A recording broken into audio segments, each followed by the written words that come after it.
Hi everyone, it's AJ here again from Team Sports Travel. As mentioned a couple of weeks ago, we said we were going to showcase a few things to help you prepare for the tournament. There's only a few weeks left for the Cape Town International Hockey Festival, sponsored by Sportsman's Warehouse. And today I'm joined by somebody who's got loads of experience as a player, as a coach. In South Africa, he's played over 250 caps for South Africa and represented us at the Olympics. So we're grateful to have Gregg Clark with us.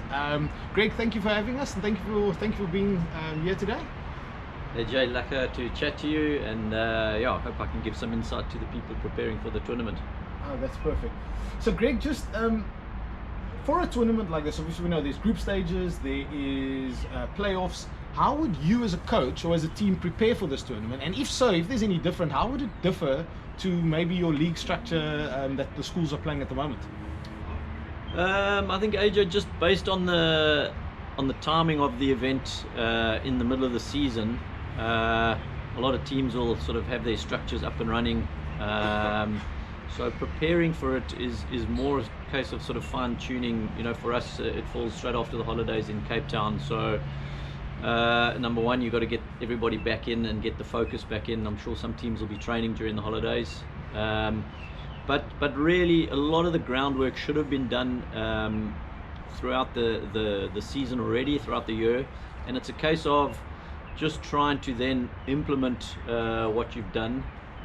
Because it's a tournament and you're going to play multiple sort of opponents, it's a little bit different from say the league, preparing week in week out during the league phases, where you have a specific opponent and you're training specific stuff for that weekend.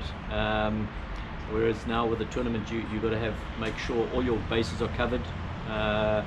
You've chatted to the team and the players about the different presses you're going to run, what sort of set pieces you're going to target in the tournament. So yeah, you have to sort of intellectually have covered a lot of that with the players beforehand, so that if you do need to implement a certain game plan or a certain structure, you can just pull it out and the players are up to speed with that and know exactly what you're talking about, and you don't have to spend the whole half time or post-match saying, why didn't we apply that correctly, did we not know what was going on? So I think it's more about just schooling them again about exactly what your different structures are, so that in a tournament phase where it happens really quickly and games sort of come at you thick and fast from a day-to-day basis, that you can sort of chop and change and roll with the punches, so to speak, as you need to.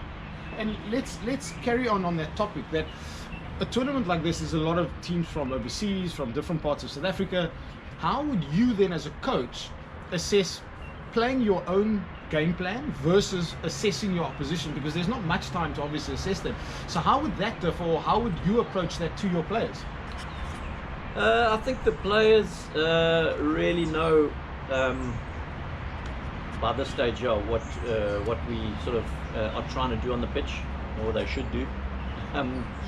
So it's a case of, if you've got a plan A and a plan B of the way you play, or even some teams have a plan C and D, it's just a case of saying, okay, we're playing against an opponent today, they play this way, so we're going to apply you know our game plans for a team that plays that way.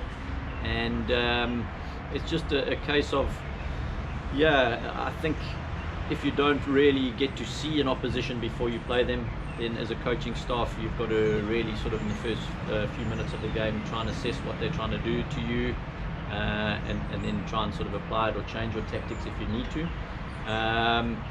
If you've got a coaching staff with sort of a couple of spare people or a videographer, then you try and get them to one of your opponent's games. Say if you're playing them on the back end of day 2, you try and get them to have a look at them on day 1, so that you can try and put some sort of game plan together, or just know what the opposition's about. But for us, and my philosophy a lot of the time is about playing your own way, worrying about your own stuff, and trying to get opponents to react to you. And I think if you've got your systems in place and your playing structures in place, and your team is playing good enough hockey at the time, then I think you can just try and play your own style and hope that prevails at the time.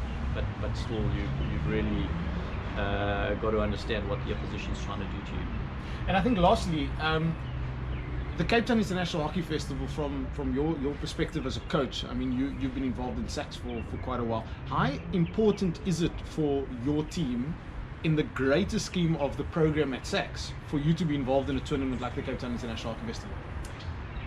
Listen, this is my third year at SACS, and third year we'll be playing the festival. It's a great event. You get exposed to a lot of different teams that you perhaps don't play in the league. As you mentioned, there are lots of touring teams always, which is always really cool to play touring teams. And in terms of us over the last couple of years at SACS, we've generally played our stayers team. So just because the matrics would have had a lot of hockey to this point in the year, and exams and lots coming at them in the next few months, we've generally sort of pulled a couple of grade 10s into the team to play with our grade 11s, and just start to sort of have a look at combinations for the following season.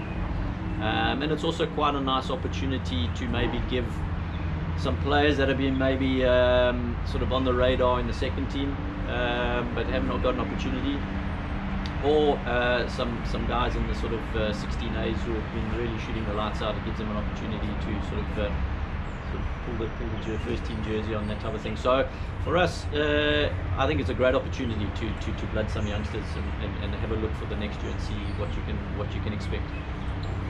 Okay, perfect. Thank you very much, Greg, for giving us some insight into preparation. We really appreciate it, and we look forward to having SACS at the tournament and to having you there.